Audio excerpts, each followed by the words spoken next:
Assalamualaikum warahmatullahi wabarakatuh. Selamat Assalamualaikum. pagi, siang, atau sore ini ya, Sobat Akuntan di rumah. Alhamdulillah kita membuka acara yang paling awal, yaitu Oase, obrolan seputar akuntansi dan ekonomi syariah. Baik, Sobat Akuntan yang saya hormati, kita Alhamdulillah kedatangan tamu istimewa. Pembicara kita yang sudah luar biasa, sepak terjangnya masih muda, sudah doktor, sudah haji, sudah direktur juga luar biasa. Nanti kita akan menggali banyak keilmuan dari beliau. Semoga kita mampu memberi kontribusi terhadap ekonomi ataupun akuntansi syariah. Di sini tidak lupa saya Aji Prasetyo akan membuka acara ini dengan salam bahagia Oase Akuntansi Syariah.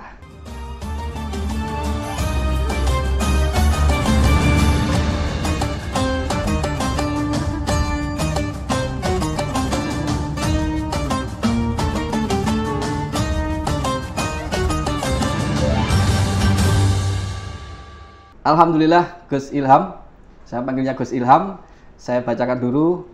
Beliau adalah Dr. Haji Muhammad Ilham Wahyudi Rifai, SEI MEI, anggota tim pelaksana tugas bidang akuntansi syariah IAI wilayah Jawa Timur. Beliau juga menjabat sebagai Direktur Syariah Business Consulting atau SBC di Sidogiri, Pasuruan. Nah, ini dari teman-teman pesantren alumni Sidogiri pasti tidak asing dengan beliau. Beliau juga Direktur Asuransi Syariah Keluarga Indonesia atau ASKI di Bogor. Baik, langsung saja kita beruluk salam dan juga langsung ke narasumber kita. Selamat siang Gus Ilham. Selamat siang, Assalamualaikum. Assalamualaikum. Gimana, sehat Gus? Alhamdulillah sehat-sehat. Alhamdulillah Gus. Hari ini tadi lancar, bahagia Gus? Alhamdulillah lancar, perjalanan lancar. Jalan lancar ya? Iya. Gus, ini kan kita membicarakan tentang akuntansi dan ekonomi syariah. Menurut Gus Ilham sendiri, bagaimana prospek seputar akuntansi dan ekonomi syariah di Indonesia utamanya ya, di Indonesia, untuk mungkin teman-teman sobat akuntan atau adik-adik kita yang sudah masuk jurusan itu masih bimbang dan galau atau mungkin akan menuju ke situ. Mari Gus Ilham memberikan pencerahan, pencerahan untuk sobat akuntan. Silakan Gus. Ya, terima kasih. Ya, bukan pencerahan, cerita ini. Cerita. Ya, sebenarnya kalau ekonomi syariah secara keseluruhan masih peluangnya sangat besar ya, luar biasa besar. Karena kan market share kita masih bisa untuk terus dikembangkan. Kuenya yang perlu kita besarkan itu sangat luas sekali, sehingga peluangnya sangat besar, khususnya di wilayah-wilayah yang basis Muslim. Itu juga kebutuhan tentang SDM ekonomi syariah itu sudah banyak dan sangat dibutuhkan gitu ya. Baik itu dari level perbankan gitu, kemudian juga industri keuangan non-bank seperti BMT, seperti koperasi syariah, pegadaian syariah, itu luar biasa. Saya cerita dikit Mas, di Pasuruan itu misalkan ya, satu pasar itu ada 8 BMT. Wih, satu pasar. Satu pasar ada 8 BMT itu. Jadi 8, ada yang berbasis Ponpes, ada yang berbasis Ormas dan lainnya. Jadi dari 8 kantor BMT itu minimal ada 4 SDM yang akan mengisi di sana. Dan itu sangat luar biasa peluangnya. Nanti, itu baru di Pasuruan ya Gus? Baru di Pasuruan. Belum di Surabaya? Belum di Surabaya. Belum di Jakarta? Wah, kota-kota besar lainnya ya? Ya, jadi jangan kecil hati lah. Pokoknya peluang sangat besar sekali gitu. Ya memang kita berkarir di di ekonomi syariah itu tidak hanya sebagai mungkin pegawai di bank, di lembaga keuangan, tapi juga kan bisa kita bisa menjadi entrepreneur muslim gitu kan. Kemudian juga hal-hal lain yang beririsan dengan ekonomi syariah gitu. Oke, baik Gus. Untuk di bidang keuangan sendiri Gus, Ya. kita lebih mengerucut ke akuntansi syariah. Akuntansi syariah. Ini para sobat akuntan pasti pasti ingin mendengarkan nih bagaimana peluang di dunia kerja ya. Kalau di bidang keuangan terutama di akuntansi syariah di dunia praktisi, pengalaman Gus di SBC Sidogiri Pasuruan atau di Direktur Asuransi Ya, itu bagaimana kebutuhannya Gus? Karena SDM ekonomi syariah secara keseluruhan itu terbuka lebar, kemudian juga kebutuhannya sangat banyak, maka secara otomatis juga profesi-profesi akuntan, khususnya akuntan syariah itu juga sangat banyak dibutuhkan. Karena selain dia juga mahir dalam sisi akuntan ya, dia basis akuntansi, ilmu akuntansi, tapi juga dia harus tahu akad-akadnya, harus tahu bisnis proses syariah itu seperti apa. Kan seperti itu. Jadi tidak hanya faham tentang akuntansi saja. Jadi akuntan syariah itu tidak hanya dia faham akuntansi, tapi juga harus faham syariah gitu. Bagaimana dia mau menulis sesuatu yang dia tidak faham alurnya, tidak faham bisnis prosesnya. Jadi itu menjadi tantangan. Dan itu sedikit, Mas. Sangat sedikit itu di dunia kerja itu sangat sedikit. Jadi kalau misalkan teman-teman akuntan yang dia memilih di fokus misalkan di syariah itu sangat terbuka lebar. Nah, seperti itu. Dan karena kebutuhannya sangat banyak, maka secara beririsan juga akuntan-akuntan itu sangat dibutuhkan. Saya senang dan kalau di akuntan yang misalkan di konvensional itu hanya sebagai dia kerja ansih saja. Tapi ini kan tidak hanya kerja, tapi kerja plus dakwah. Ya, jadi kalau dia sebagai akuntan, dia juga diniati ibadah, dia akan mendapat pahala gitu. Coba kalau lihat filosofinya itu menarik sekali itu akuntan di ayat surat Al-Baqarah ayat 282 itu. Dari nomor ayatnya saja ini secara secara implisit sudah menarik ya, sudah balance gitu Mas. Ya di kiri 2, kanan 2. Ini kan sudah filosofinya neraca gitu kan ya. Posisi keuangan gitu. 282. Dan ayat yang pertama kalimatnya ada ya ayyuhalladzina amanu idza tadayantum bidainin ila ajalin musamman faktubuh. Tulislah gitu. Ya, wahai orang-orang yang beriman, ya ayyuhalladzina amanu idza tadayantum bidainin ila ajalin musamma, kalau kalian melakukan transaksi hutang piutang dengan tempo ila ajalin musamman faktubuh, maka catatlah. Itu dalil akuntan itu. Seperti itu. Jadi teman-teman akuntan itu ada irisan semangat dalil surat Al-Baqarah itu ya, ayat 282 itu. Suratnya paling panjang. Paling panjang itu. Jadi unik sekali ya, ternyata subhanallah itu sudah Islam itu mengakomodir berbagai profesi ya. Ternyata kita kan semangatnya juga ya kerja ya ibadah gitu. Iya. Gitu. Jadi ada nilai, ada value lebih di situ gitu. Iya, jadi ahli akuntansi syariah ini memang harus bisa dua ya Gus ya? Harus konvensional, syariah. Iya. Dia double dua. Wajib. Kalau konvensional aja. Kalau syariah ini enggak, harus tahu juga. Harus tahu. Nah sekarang begini, ya, Gus, ya? Bagaimana kita mau bisa membedakan antara konven dengan syariah kalau kita tidak tahu konvennya dulu? Kita langsung konsen syariah, tidak tahu konven misalkan. Tidak bisa kita membandingkan. Wah ini yang konven seperti ini, syariah seperti ini. Maka untuk cara membandingkan, maka harus paham dua-duanya. Makanya kalau saya waktu S1 itu di Stay Taskia dulu, saya ambil jurusan akuntansi syariah. Yang dipelajari pertama ya akuntansi yang konvensional. Baru kemudian semester-semester berikutnya sudah pendalaman di akuntansi syariahnya. Termasuk ada akuntansi zakat dan seterusnya. Jadi gitu, ini menjawab pernyataan bahwa banyak orang di luar sana yang mengatakan akuntansi syariah dan akuntansi konvensional itu sama. Beda. Itu pernyataan yang beda ya? Beda, sangat beda sekali. Mau minta dari sisi apa coba? Iya. Jadi sangat beda itu. Jalurnya sudah beda, ilmunya sudah beda, dan berkahnya sudah beda. Gitu. Itu mungkin karena hanya taunya satu tadi, Gus. konvensional aja, jadi dianggap Iya. sama gitu mungkin ya. Iya, karena tahu dia dua-duanya cuma kan hanya beda. mencatat saja. Oh tidak itu. Ada kalau dalam bahasa begitu ada sirnya gitu. Ada bahasa tasawuf itu. Ada rahasia terpendam di sana. Gitu. Iya, luar biasa. Terus gimana Gus untuk peluang di Sobat Akuntan ini Iya. ketika kita lihat zaman ini semakin bergulir, Iya. kemudian ada banyak fenomena. Mm-mm. Salah satunya itu fenomena digitalisasi, Gus. Iya. Di mana sekarang di bidang akuntan itu Iya. ternyata banyak diganti dengan aplikasi, terus software, Iya. mesin dan yang lainnya. Betul. Itu kebetulan Sobat Akuntan, jadi Gus Ilham ini termasuk penggagas software di bidang keuangan syariah. Ya, ini gimana Gus peluangnya untuk mereka? Iya, ada memang kesan awal itu adalah dengan adanya software ini, digitalisasi ini, profesi akuntan itu akan tergusur.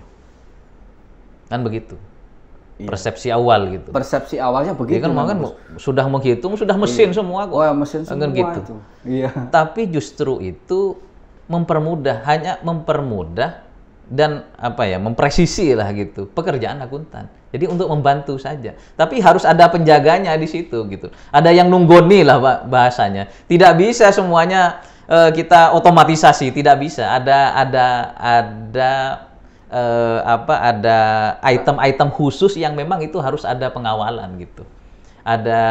Jadi tidak akan tergusur gitu. Bahkan itu akan lebih mempermudah lah jalannya proses penyajian laporan keuangan, mungkin analisa dan seterusnya.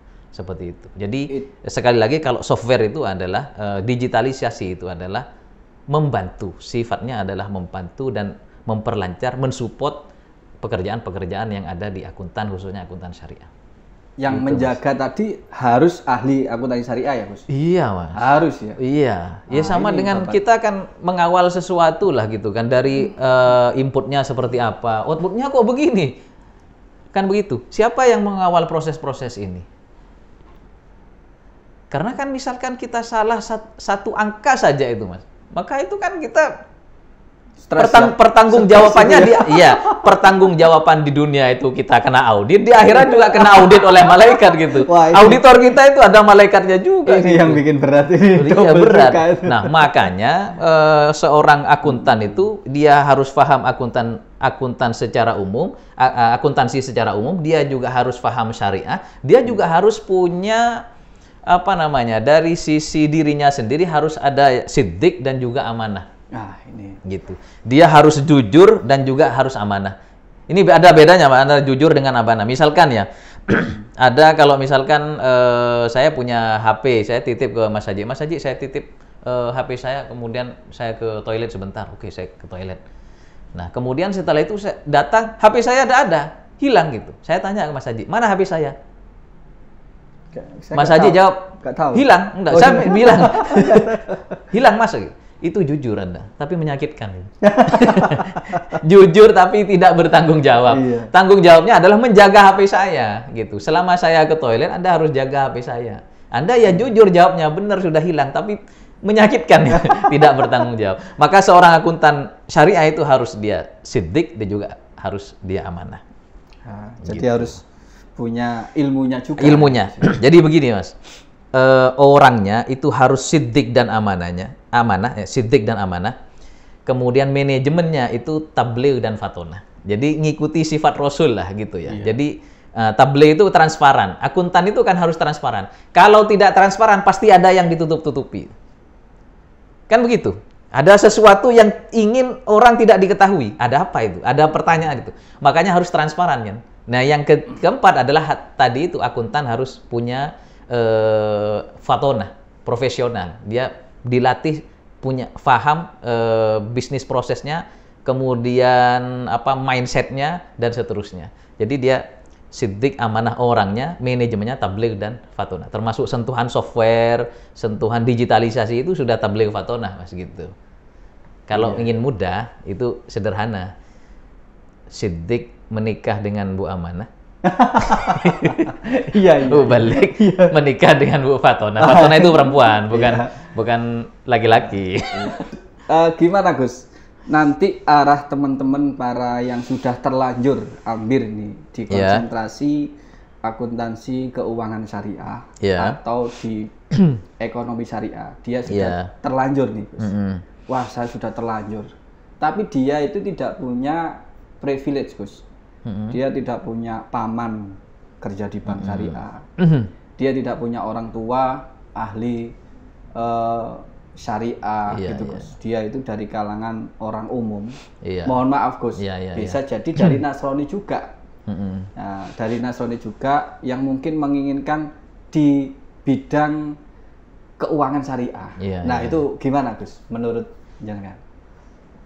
Ya, kalau privilege itu kalau bahasa pesantrennya tawassul ya. Nggak bisa yang dipakai tawassul. Iya. Jadi dia sudah terlanjur nih masuk. Iya. Nah, apa namanya kalau sebenarnya kan kita peluangnya itu banyak. Hanya butuh banyak informasi gitu aja itu. Sebenarnya sangat banyak dibutuhkan. Apalagi ini kan terkait dengan laporan itu sangat urgen itu, sangat vital lah di sebuah perusahaan. Maka memang harus ada seseorang yang memang mumpuni di bidang itu. Jadi jangan khawatir itu. Kalau misalkan tidak ada tadi tawassul kepada saya ada apa-apa itu banyak. Rekan-rekan kami banyak lah gitu. Baik itu di BPR banyak, BPR Syariah banyak, di BMT juga banyak yang membutuhkan. Oh, jadi Gus punya pengalaman nih karena Gus sebagai direktur ya. Ada ini anak buahnya atau pegawainya yang memang ada yang misalnya dari kalangan umum Gus. Jadi bukan dari kalangan pesantren seperti Sido Girinda, yang memang dari kalangan umum dia itu. Terus bekerja di bidang syariah gitu. Ada ya Gus pengalamannya di situ? Ada. Maksudnya bagaimana itu? Jadi ada pegawai yang tidak pernah mondok. Terus ke bank syariah, ke lembaga keuangan syariah. Di bank syariah atau di lembaga keuangan syariah. Bisa. Atau mungkin bisa jadi dia belajar di bidang akuntansi syariah, padahal sebelumnya dia tidak punya basic di syariah. Dia kuat di akuntansi. SMK-nya dia itu ambilnya jurusannya akuntansi juga. Nah, sementara dia sudah terlanjur masuk nih Gus. Kuliahnya di akuntansi syariah. Atau juga yang dari umum ternyata bisa masuk di BSI katakanlah atau di lembaga keuangan syariah. Itu Gus ada pengalaman nggak di situ? Pertama memang yang tadi yang karyawan tadi misalkan sudah masuk itu tinggal dikembangkan aja saja skillnya gitu ya. Berarti harus ke IAI berarti Gus. Pelatihannya kan Gus ya? Iya itu maksudnya. Iya ada pelatihan kita kan ya. Harus itu. Harus ke IAI dulu. Nah begini ilmu itu harus ada sanadnya. Iya. Iya kan. Kalau tidak ada sanadnya, jadi silsilahnya itulah. Kita misalkan belajar ke Google langsung, itu tidak berkah itu. Bahkan gurunya bisa menyesatkan itu karena tidak dikawal oleh guru yang benar-benar kompeten. Maka memang harus hadir lembaga yang memang mengawal knowledge ini, keilmuan ini. Ya siapa? Ya Ikatan Akuntan Indonesia, IAI. Yang mengawal itu adalah IAI, gitu. Ikatan Akuntan Indonesia. Cut dulu ya. Tadi sampai mana tadi? Sampai orang harus yang dari umum, dia tidak bisa akuntansi syariah, terus datang lah. Ke akuntan. Yang mengawal. Jadi sekali lagi bahwa semuanya itu harus ada sanadnya. Semua ilmu itu harus ada sanadnya. Kalau tidak ada sanadnya itu akan sesat dan menyesatkan itu. Gitu. Apalagi ilmu agama itu sangat sakral, itu harus ada sanadnya. Jadi tidak bisa langsung comot sana, comot sini, tidak bisa. Nah, bagaimana dengan akuntansi ini? Maka memang harus hadir satu lembaga yang mengawal keilmuan ini, profesi ini. Nah, siapa? Ini Ikatan Akuntan Indonesia. Itu sudah on the track itu. Dan kalau misalkan teman-teman yang dia sudah belajar secara keilmuan misalkan jurusan akuntansi dan seterusnya. Itu masih dalam tataran teori gitu. Bagaimana teknisnya, bagaimana prakteknya, bagaimana tantangan di lapangan. Itu harus ada tambahan lagi, harus ada tambahan lagi skillnya. Tidak bisa selesai S1 langsung kita terjun, itu tidak bisa. Yang memang boleh misalkan langsung terjun pada satu perusahaan itu. Tapi perlu terus di-upgrade itu. Nah, siapa yang upgrade?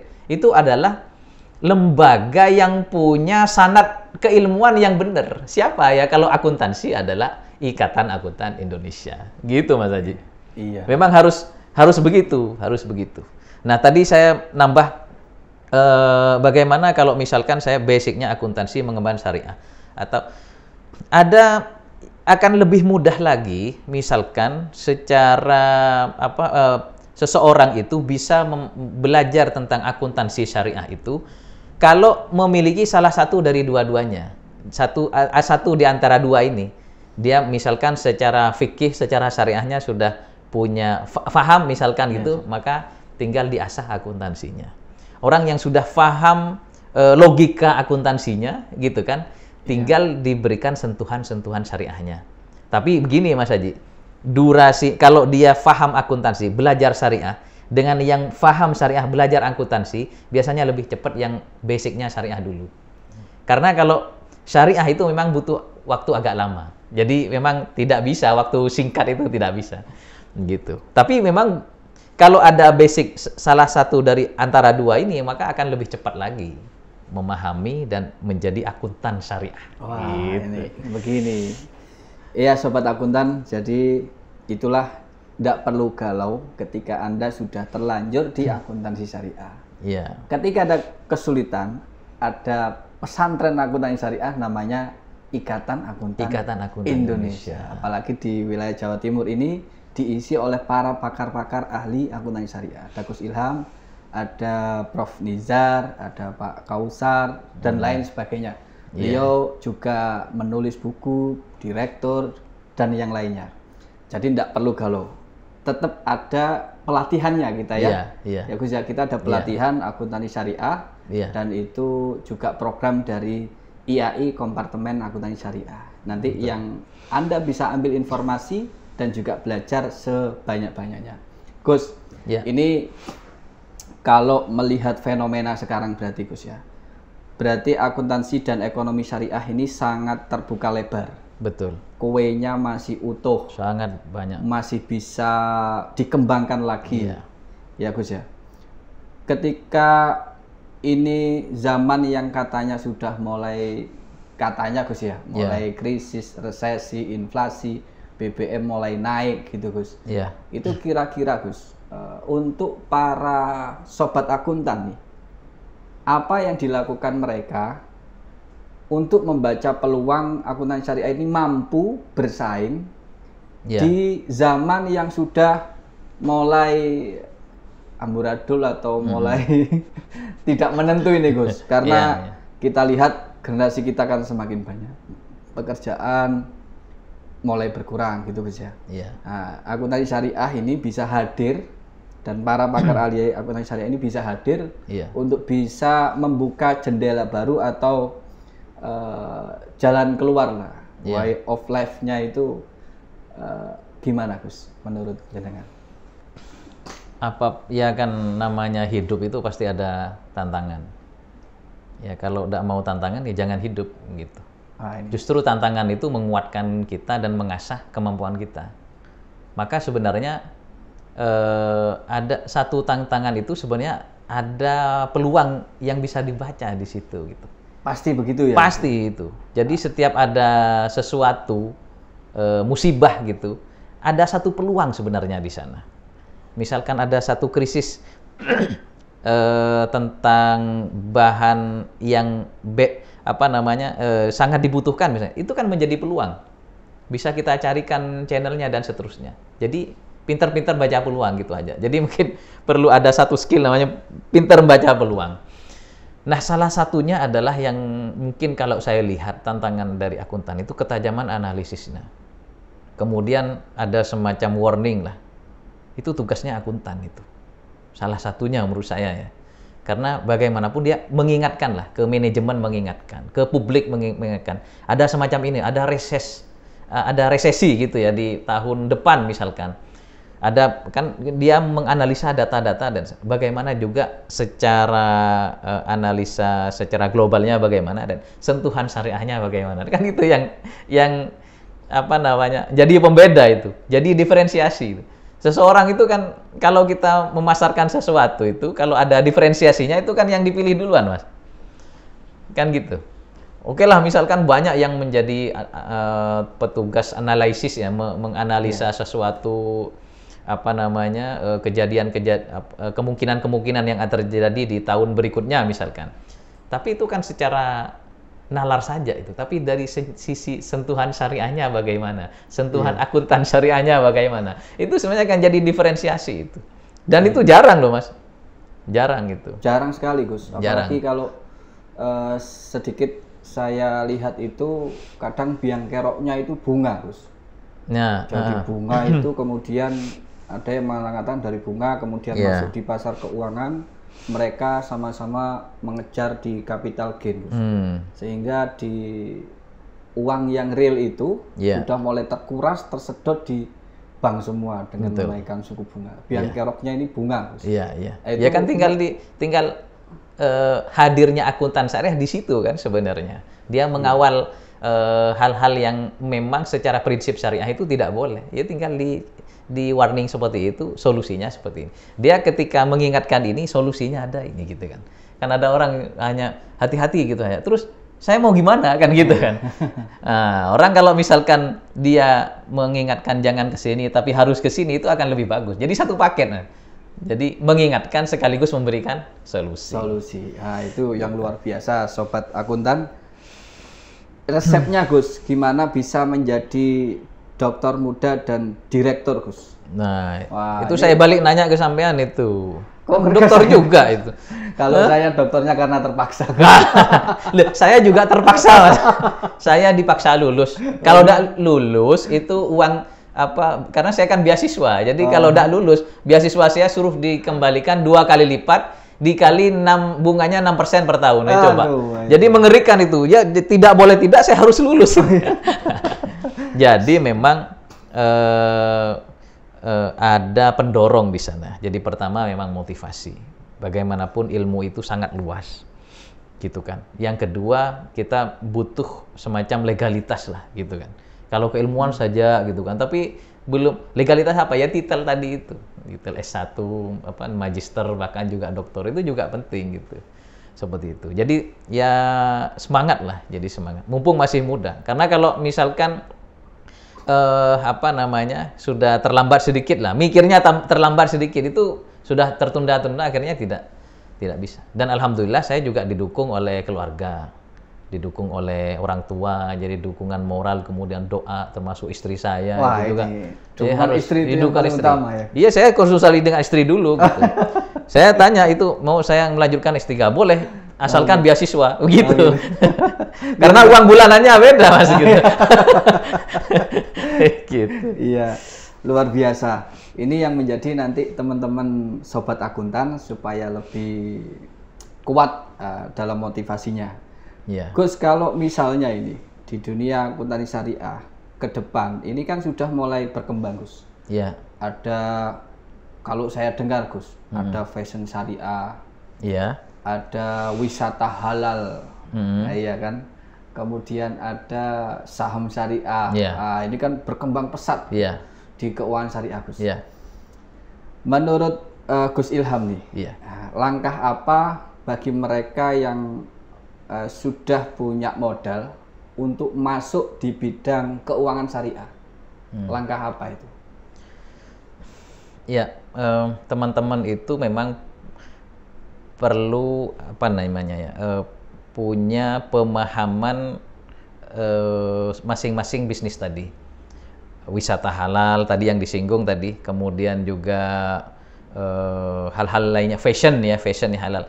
Semua yang bergerak ini kan perlu ada yang tukang nyatet. Nah, iya ya Gus ya. Ini siapa yang nyatet coba? Ya akuntan dong. Tidak asal nyatet, Yang analisa juga, Gus. yang menganalisa juga. Wah, luar biasa. Misalkan wisata syariah. Oke lah, kita buka wisata syariah sekarang. Siapa yang mau mencatat asetnya? Siapa yang mau mencatat gininya? Siapa yang akan menganalisa keuangannya? Gitu. Siapa ini prospek atau tidak? Ya akuntan dong yang harus hadir. Jadi ketika sudah menjamur misalkan industri syariah, tidak hanya di lembaga keuangan syariah, justru irisan-irisannya tetap ada keuangannya itu. Ada yang tukang nyatetnya itu. Nah, yang tukang nyatet kalau misalkan tidak terstandar, coba. Kan kita akuntansi ini kan agar mudah kita membandingkan, kita menganalisa, kan ada standarnya.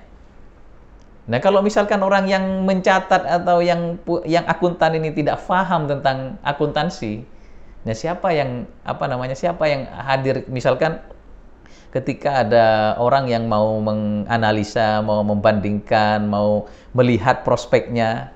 Nah, seperti itu.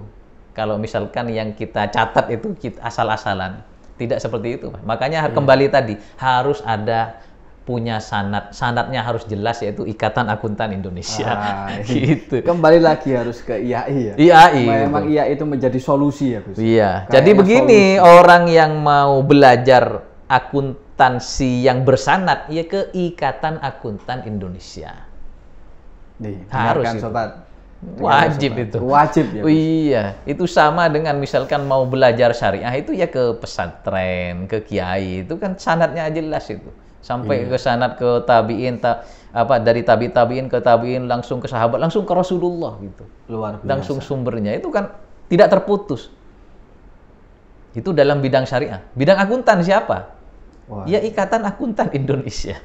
Iya, saya Gus dulu kan menyinggung beliau alumni Tazkiyah, punyanya Pak Syafi'i Antoni. Pak Syafi'i Antoni ya. Saya mengagumi beliau, Gus. Iya. Di bukunya itu ada Super Leader, Super Manager, Gus. Itu pernah saya baca bahwa Rasulullah dulu itu, Gus, ya.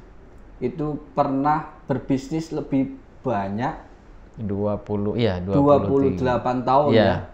Kemudian berdakwahnya 23 dari 12 ke 40 ke 63 ya. Dakwahnya ternyata 23 tahun, bisnisnya 28 tahun, dan saya baca di bukunya beliau, betul, itu ternyata Rasulullah juga ahli menghitung, Gus. Ahli menghitung paling handal, paling titen kalau wong Jawa bilang. Itu saking luar biasanya beliau itu menguasai sepertiga pasar dunia yang sekarang dimiliki Google itu, Gus. Iya. Begitu hebatnya waktu muda. Menikah istrinya itu sampai kalau kita hitung pernah itu sampai 14 miliar maharnya, Gus. Iya, kalau dikonversi sekarang ya. Itu luar biasa besarnya. Iya. Nah, jadi ini, memang Rasulullah itu ya seorang super leader, super manager. Orang manajer dia pasti paham akuntan ya. Pasti paham. Tidak bisa seseorang menjadi super manager kalau dia tidak paham akuntan. Ah iya, betul, Gus. Sangat gitu. Betul, Gus. Jadi luar biasa. Jadi sudah kompleks. Beliau sudah kompleks. Gitu, Mas. Iya, iya. Jadi tantangannya sudah oke lah, kita mau bersanad kemana misalkan ya, bingung. Sudah tekuni saja, misalkan akuntan tekuni. Kalau Rasulullah itu memang kan beliau paham segalanya lah, paripurna gitu kan. Tapi kalau kita ngambil spesifikasi gitu. Tidak bisa kita kan mau mengikuti sempurna gitu ya. Paham semua disiplin ilmu tidak bisa. Ada satu yang memang kita harus dalami, kita menjadi pakar di situ. Orang yang memang sudah passionnya dia sudah menghitung, misalkan senang menghitung, teruskan aja di akuntan gitu. Karena kan begini, Mas, kadang Mas, orang itu kan beda karakternya, passionnya itu beda. Ada orang yang senang ngomong, tidak senang hitung. Ya gitu ya, Gus. Iya. Oh iya, Gus, itu ada fenomena, Gus. Lah. Ada teman saya itu seorang akuntan, Gus. Pinter dia itu, tapi kalau ngomong sulit. Nggak bisa, sulit. Iya, itu gimana? Susah itu? Dipahami. Memang sudah karakternya gitu, Mbak. Iya. Allah itu sudah memberikan maziyah masing-masing orang. Gitu. Orang yang biasanya pintar ngomong itu memang tidak senang hitung. Orang yang seneng hitung biasanya malas ngomong gitu. Jadi sedikit bicara banyak kerja gitu. Ada yang kerjanya ya bicara gitu. Nah, orang yang orang yang akuntan itu biasanya ya anggaplah kalau yang dominan itu kalau penelitian tuh otak kiri ya. Kalau otak kanan itu kan seni gitu kan, cara leadership dan seterusnya. Tapi kalau otak kiri itu kan menghitung gitu kan, menghitung. Kalau otak kiri itu kan 1 tambah 1 2. Iya. Kalau otak kanan 1 tambah 1 11 gitu. Oh gitu ya? Iya gitu. Karena dia sudah berimprovisasi gitu. Iya. Saya itu kadang pernah mikir gini, Gus. Kalau waktu dulu saya di lulus sarjana itu memikirkan menikah, Gus ya. Iya. Menikah itu orang-orang itu pinginnya ke syariah, Gus. Heeh. Kalau nggak ke syariah, itu nanti dia banyak dirugikan, Gus. Nikah siri misalnya, banyak dirugikan. Sekarang ada bank syariah, Gus. Iya. Kenapa kok nggak langsung di syariah gitu, Gus? Termasuk bisnis gitu ya, Gus. Iya. Kenapa tidak di syariah langsung gitu, Gus? Gini, Mas juga mindset masyarakat kita kan memang butuh proses gitu. Sekian ratus tahun kita kan tahu cara berpikirnya bunga gitu. Bahkan teman-teman syariah di lapangan itu mencoba memberikan pemahaman tentang akad-akad syariah, akad pembiayaan seperti itu. Itu tidak mudah. Bahkan banyak sekali tuh, tidak sedikit, tapi banyak itu anggota koperasi atau nasabah pembiayaan itu minta simpelnya aja, sudah begini aja, saya dikasih berapa, saya nyicil tiap bulan berapa. Iya. Padahal namanya akad kan harus dijelaskan dari awal.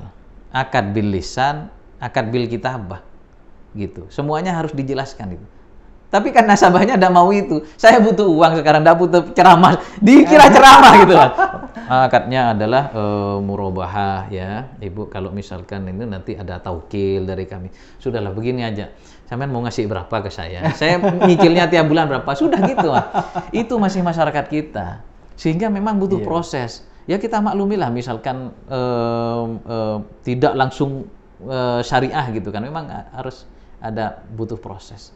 Dan Nabi pun ketika berdakwah kan proses juga kan. Iya. Sahabat dulu kan banyak pemabuk juga, Mas. Waduh. Tapi diancam-ancam gitu kan. Tapi kan tidak langsung Nabi melarang gitu kan prosesnya. Nah, wala taqrabus sholata wa antum sukara gitu kan. Jangan kalau sholat mabuk ya janganlah kalau sholat masuk mabuk kan gitu kan. Iya. Ya seakan-akan kan halus kan baru kemudian ada ayat yang dengan tegas melarang seperti itu. Jadi kan memang butuh proses. Semuanya butuh proses, Mas. Iya, menarik ini.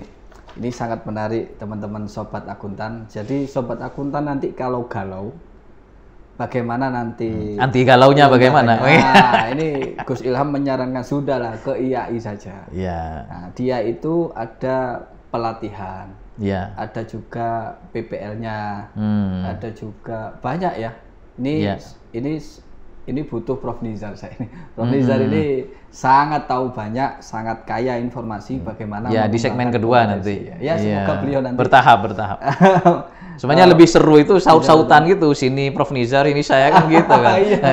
Praktisi, akademisi, ini konseptor, ini yang tukang lapangan ya gitu. Iya Gus. Gus kalau kendala Gus.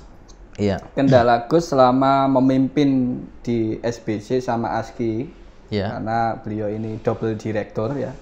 Kendalanya untuk SDM ini menurut Gus apa ini Gus? Iya. Saya memang pegang 2, tapi tidak apa ini mengalir aja ya. Jadi saya masih sudah yang pegang hanya di yang di satu direktur. Karena juga pegang dua direct ini agak susah gitu. Jadi saya mengalah salah satunya. Jadi ngambil salah satunya. Tapi memang pengalaman ada pegang dua-duanya di 2 direktur tadi. Tapi kalau sekarang di PT ASKI saja gitu. Tadi tantangan Mas ya. Gimana tantangan ya? Kendala. Tadi tantangannya sudah Gus. Sekarang kendalanya Gus. Iya. Untuk di perusahaan itu tentang SDM-nya di keuangan syariah itu. Iya. Nah, memang yang justru misalkan perusahaan-perusahaan yang di bawah OJK itu semuanya harus kompeten semua Mas gitu. Misalkan di bagian underwriting, dia harus ada sertifikasinya. Di bagian aktuaria, dia harus ada sertifikasinya. Misalkan di pemasaran itu ada pelatihannya juga gitu. Ada asosiasinya juga. Nah, termasuk di akuntansi. Justru apa ya? Mencari SDM yang mumpuni di bidang-bidang itu sangat susah, Mas. Gitu. Dan ini bocorannya ya. Kalau sudah ketemu itu mahal, Mas. Mahal ya? Mahal. Luar biasa. Iya, mahal. Jadi akuntan misalnya di manajer keuangan misalkan di salah satu perusahaan di bawah OJK itu mahal itu. Jadi sangat dihargai sekali profesional. Tapi dilihat dulu sanadnya dari mana ini? Ya sanadnya dari Ikatan Akuntan Indonesia. Gitu. Sanadnya harus jelas. Jadi kalau dia sudah paham, dia sudah profesional dan sanadnya sudah jelas gitu, insya Allah dia dihargai tinggi lah sama perusahaan. Berarti ini jangan khawatir, don't worry. Mencetak sanad mahal ini. Iya, begitu. Iya. Ternyata di keuangan syariah itu teman-teman justru malah lebih mahal harganya ya Gus ya. Iya, justru betul. malah lebih mahal. mahal. Lebih betul. Mahal. Nah, karena kalau yang di konven dia harus hanya paham satu. Misalkan di akuntansi sudah cukup gitu. Di syariah tantangannya dunia akhirat, Mas. Gitu kan. Pertanggungjawaban ya sama akhirat juga tanggung jawab semua. Tapi kalau syariah sudah bawa syariah kok salah gitu kan. Wah, makanya kan ada bahasa neraca itu. Neraca itu kalau meleset sedikit jadi neraka itu, Mas. Iya, betul. Iya. Gitu. Karena tanggung jawab betul itu. Makanya sangat hati-hati sekali. Dia punya tanggung jawab moral. Tidak hanya moral dirinya tapi juga moral secara agama juga. Iya, betul. Keilmuan juga ya, betul. Gus. Jadi kalau syariah itu memang sangat kompetensinya memang harus benar-benar bagus. Karena yang pertanggungjawabannya bukan tidak hanya dunia, tapi juga di akhirat gitu. Iya, luar biasa ini, Gus. Orang kalau misalkan dia hanya di dunia saja, orientasinya dunia saja, dia mungkin ke target selesai laporan selesai, Mas. Tapi kalau ada tanggung jawab akhiratnya, Mas, dia teliti lagi, Mas, takut salah. Kalau salah ini ada perusahaan yang saya terdolimi. Misalkan penghitungan gaji. Itu kan berkaitan dengan karyawan kan? Betul. Maka itu harus rigid itu. Kalau salah misalkan, salah ketik, salah absen, input absen 10 kok diinput 5. Wah, bisa rame. Kan seperti itu. Itu rame dituntut di dunia, rame di dunia. Di akhirat itu mendolimi, dicatat orang yang dolim itu. Wah, ini sudah kok agak ngeri-ngeri gitu. Iya, ngeri-ngeri sedap gini, Gus. Saya tidak menakut-nakuti, tapi intinya begini, Mas. Karena makanya harus orang akuntan syariah itu wajib ada di setiap perusahaan, gitu. Karena dia namanya akuntan syariah, maka dia pasti harus dipastikan siddiq dan amanah, jujur dalam mengelola laporan keuangan, transparan mengelola laporan keuangan, menyajikan dengan tidak ada yang ditutup-tutupi dan seterusnya, gitu Mas. Ini yang menarik ini, sobat akuntan, sangat menarik. Jadi ini bedanya orang ahli konven sama syariah. Tidak hanya dia itu tanggung jawab untuk bosnya, tapi juga tanggung jawab untuk big bossnya. Allah Subhanahu wa Ta'ala atau Tuhannya ya. Iya. Jadi ini bedanya di sini, sobat akuntan. Jiwa ini akan muncul secara otomatis ya. Otomatis. Otomatis. Ini saya bingung tadi ini istilah apa kata saya. Secara otomatis. Kalau pakai os itu lebih mubalaghah. Iya, mubalaghah gitu. Kayak berat gitu kan kayak gitu kan. Iya. Jauh ya. Mubalaghah itu kan. Iya. Ini lebih otomatis akan keluar dari dirinya tanpa harus dibilangi, begitu ya Gus ya. Ini yang dirasakan oleh ahli keuangan syariah. Jadi kenapa mahal? Karena memang jujur itu mahal ya Gus ya. Iya. Mahal banget. Mahal. Orang jujur tuh mahal, susah. Dan itu karakter, Mas. Kalau misalkan kebiasaan orang tidak jujur, itu mau merubah jadi jujur itu susah sekali. Gitu. Jadi memang orang yang terdidik dari awal, memang sudah dari lahir, dari kecil dia dididik jujur. Nah, itu cari orang seperti itu. Nah, coba didik dia menjadi akuntan. Insya Allah akan menjadi akuntan. Berkah, ya. Kalau nanti misalkan ya, naudzubillah, akuntan-akuntan ini tidak amanah, banyak yang khianat gitu, banyak yang memanipulasi. maka seakan-akan misalkan tahun depan itu cerminan kita bagus dan seterusnya, ternyata tidak seperti itu. Jadi ketika sudah salah menganalisa, maka mengambil langkah-langkah pun itu akan salah. Ini siapa yang menyesatkan kan gitu. Jadi menjadi dhalun mudillun nanti itu. Sesat menyesatkan itu akuntan. Makanya sekali lagi orang akuntan itu memang harus yang siddiq dan amanah. Siapa yang akuntan syariah? Kalau sudah dilabeli syariah, dia harus siddiq dan juga amanah. Oh iya. Baik, terima kasih Gus. Ini teman-teman semua, kita harus ngelatih diri kita ya. Apalagi seorang akuntan tidak hanya dilatih secara kompetensi, tapi juga dilatih untuk hatinya ini Gus ya. Iya, iya. Hatinya Gus. Ini hebatnya akuntansi syariah. Kalau saya melihat perkembangan sekarang Gus, saya dapat informasi kalau di Inggris itu sudah mulai dirasakan resesi Gus. Dulu waktu 2008. Dan memang informasinya 2023 ini ada resesi katanya. 2000. Kalau sekarang 1-2 tahun ke belakang kan kita COVID ya, tantangannya COVID. Tahun depan tuh resesi. Resesi ya, Gus. Jadi dulu itu di tahun 2008 Bank Syariah itu masih unit usaha syariah US. Saya ingat dulu ada dosen saya cerita Gus, kalau Bank Syariah itu mampu menjadi solusi gimana Standard Chartered itu menguasai Bank Dunia, termasuk Citibank itu diakuisisi dengan sistem syariah milik Amerika. Dulu itu dosen saya cerita begitu Gus, dan menjadi solusi. Nah, ini akan apakah menjadi peluang terdepan Gus ketika diprediksi menjadi inflasi atau resesi begitu? Apakah ekonomi syariah atau akuntansi syariah ini bisa hadir memberi solusi secara makro gitu? Ini menurut Gus gimana? Ya, pasti itu, pasti. Jadi agama itu hadir memang untuk menjadi solusi di bidang apapun di agama itu. Maka semuanya solusi dan itu menjadi jalan keluar. Ya tadi solusi tadi ya. Segala problematika kehidupan. Baik itu segala problematika. Betul. Baik itu dari sisi ekonomi, dari sisi kesehatan misalkan. Kan dari sisi sehat saja kita tidak boleh makan terlalu banyak misalkan. Itu kan memang berefek ke tubuh gitu. Makan. Jadi kita dianjurkan misalnya dari sisi kesehatan kita makan yang halal, tidak hanya halal tapi thayyib. Halalan thayyiba kan gitu. Karena ini kan mengarah pada kesehatan. Diarahkan oleh agama, oleh Islam kan gitu. Sama dengan ekonomi. Ya sederhananya lah, hindari yang maghrib itu loh, maisir, gharar, riba itu hindarilah. Sedikit demi sedikit, insya Allah itu akan menjadi berkah.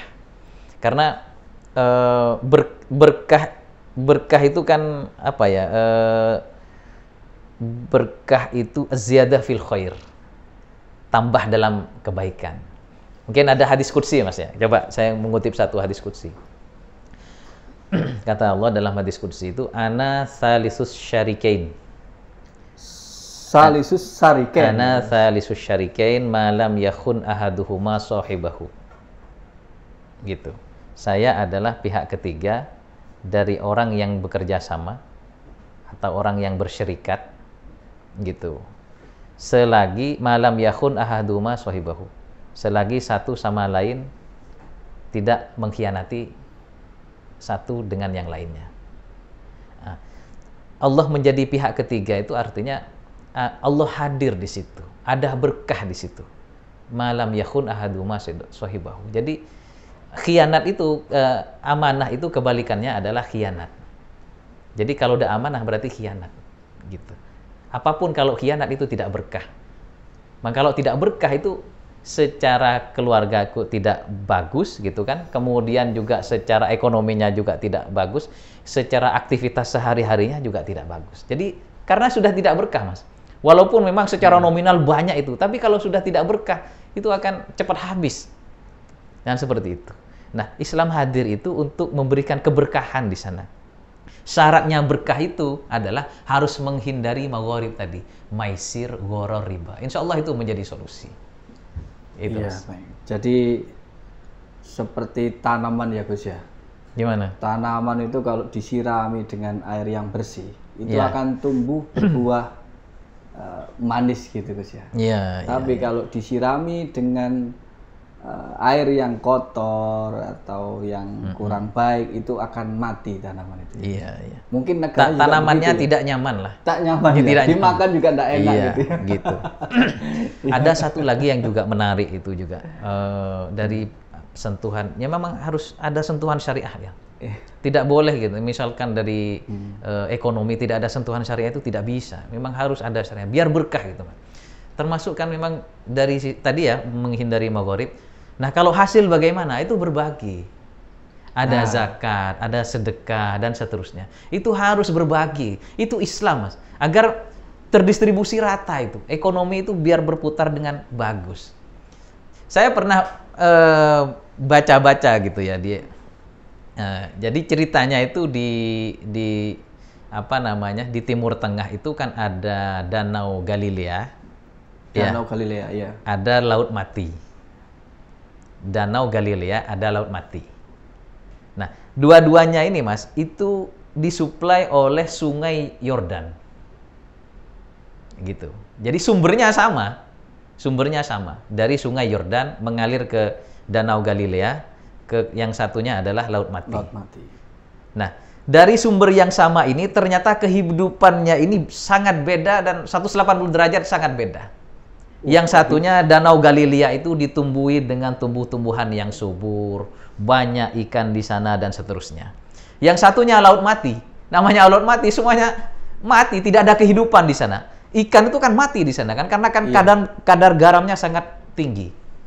Kok bisa begitu? Kenapa kok begitu? Karena di Galilea itu ketika dialiri dari air dari Sungai Yordan, dari Danau Galilea itu dialirkan ke sungai-sungai kecil di sekitarnya.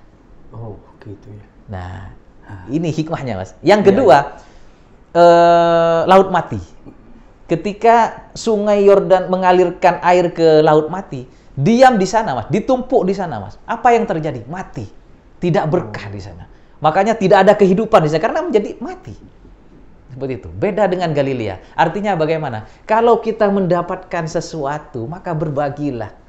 Maka kalau berbagi akan berkah di sana. Ada tumbuh-tumbuhan, ada kehijauan di sana, ada kehidupan di sana, ada ikan-ikan yang baik di sana dan seterusnya. Masya Allah. Ini gitu. Ini itu kalau ilmunya apa itu? Agama. Di Islam memang diajarkan seperti itu. Maka sentuhannya adalah dari sisi ekonomi itu kan, ini kan sentuhan ekonomi itu. Jadi tidak hanya profit oriented saja itu, tapi dari profit itu harus berbagi. Ada benefit ya. Ada benefitnya yang harus berbagi. Ada lewat zakat, ada yang lewat sedekah, ada infak dan seterusnya. Gitu. Iya, luar biasa. Itu yang kemudian akuntansi syariah itu menjadi pioner untuk kemajuan bidang ekonomi ya. Iya. Kalau zakat, infak, sedekah itu nanti ada di PSAK 109 teman-teman ya. Kemudian ada juga wakaf. Nah itu nanti secara detail akan kita bahas dengan banyak pakar akuntansi syariah. Siap. Yang pasti teman-teman itu gimana ya cara mengalirkan ke sungai-sungai kecil yang menjadi gitu. Bagaimana cara? Ini tadi kan ada masuk, ada keluar. Ada masuk, ada keluar. Itu filosofinya Danau Galilea itu. Danau Galilea. Oke, luar kalau yang Laut Mati itu masuk, tidak keluar. Itu coba sampean itu ya. Filosofi sampean. Masuk sampean tidak bisa mengeluarkan itu. Waduh. Aduh, operasi. Operasi mahal ini. Wah iya. Kan tidak bisa keluar, operasi mahal. Itu bukan itu saja gitu kan. Tidak mengeluarkan ke yang lain juga susah sih. Bisa meninggoy mendadak. Nah iya gitu. Pikiran tidak tenang kan gitu. Ya baik Gus. Untuk kesimpulannya Gus, karena kita sudah di segmen akhir. Ya. Monggo. Ya.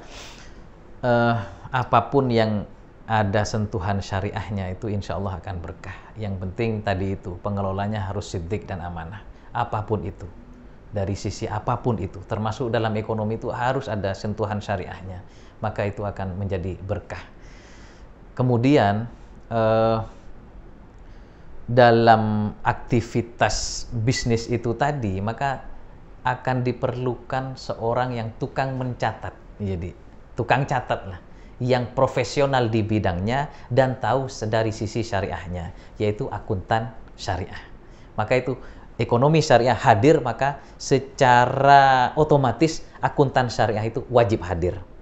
Nah, yang berikutnya adalah bagaimana untuk mengasah menjadi profesional akuntan-akuntan ini menjadi akuntan syariah, maka carilah lembaga yang memang secara konsen menjaga keilmuan ini. Kalau akuntan siapa? Sanad yang benar itu adalah di Ikatan Akuntan Indonesia. Oke, Gitu. terima kasih. Baik, terima kasih penutupnya Gus. Jadi teman-teman tidak usah galau, tidak usah bingung, tidak usah merasa stres memikirkan masa depan. Ambillah akuntansi syariah tetap di IAI wilayah Jawa Timur. Terima kasih, mohon maaf. Assalamualaikum warahmatullahi wabarakatuh. Waalaikumsalam warahmatullahi wabarakatuh.